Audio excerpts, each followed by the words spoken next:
All right, so this is something I've been always meaning to like express, like my stance on generative AI and large language models, right? So for me personally, it's like, no, absolutely, I will not use any generative AI or large language models.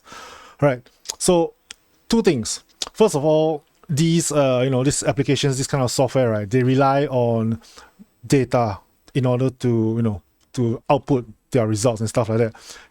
They scrape all the images, all the text, all the code, poetry, artwork, music, and stuff like that, with no recourse to the original artists and creators, and they're actually charging a fee for it. Can you imagine charging a fee, based on scraping stuff off the web?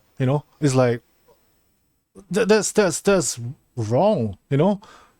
Like, I think personally I'm not affected by it, but can you imagine, like, artists, like famous artists, they have like thousands of artwork, right? And then they get scraped, and then once it's in the machine, right, people can just generate quote unquote art from these from the with generative AI, right? And then the original creator, the person that actually came up with all these original ideas and art pieces, they get no recourse.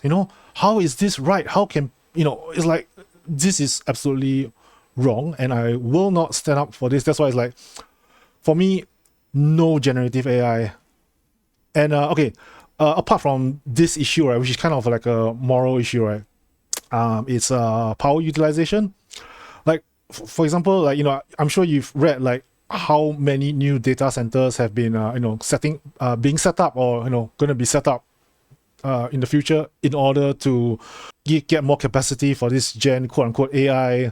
And it's like, again, right, those articles, some of them mention, right, people living near these facilities, right, they sometimes run out of water, because of these facilities need a lot of water to like cool down the machines and stuff like that. So it's like, and obviously, right, if it's doing that, right, it's going to be putting out a lot of heat as well, and that contributes to global warming. So it's like, that's kind of a double whammy for me. So it's like, I'm not going to support this. Yeah, so that's my stance on using Gen AI. So like, no.